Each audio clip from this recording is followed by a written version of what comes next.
ఎలాంటి నియమాలు పాటించాలి? ఇటు భర్త నుంచి ఎలాంటి సపోర్ట్ ఉండాలి? అత్తమామలు ఎలా ఉండాలి? పిల్లల నుంచి ఎలాంటి సపోర్ట్ ఉండాలమ్మా? 24 గంటలు ప్రతి వాళ్ళు వాళ్ళ చేతుల్లో ఫోన్ పెట్టుకుని కనపడుతున్నారు. నా మాట చలామణి కావాలి, నేను చెప్పినట్టే ఉండాలి, నాకు అనుకూలంగానే ఇంట్లో వాళ్ళని. అంటే వాళ్ళు ఇన్ని ఒడిదుడుకులు ఎదుర్కొని ఎందుకు ఒడిదుడుకులు ఎందుకు ఎదుర్కోరమ్మా? మనిషి అన్నాక అభిప్రాయ భేదాలు రావా?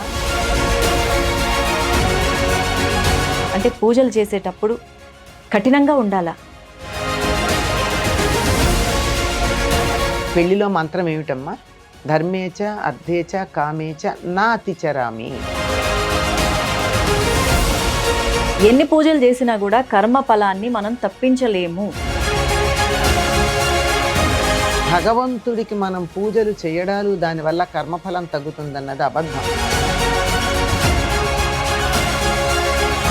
విపరీతంగా పాములు కలలో కనిపించడం కానీ, అంటే భయంకరంగా కనిపించడం. ఆ కోరికలు ఎందుకు పెట్టుకోవాలి?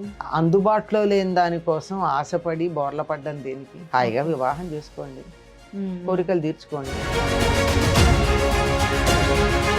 కన్న తల్లిని, దేశమాతని, భూమాతని, గోమాతని వీటన్నిటినీ గౌరవిస్తూ ధర్మ మార్గంలో గనక ఉన్నట్టయితే మనం సుఖంగా ఉంటాం, మన పిల్లలు కూడా సుఖంగా ఉంటారు.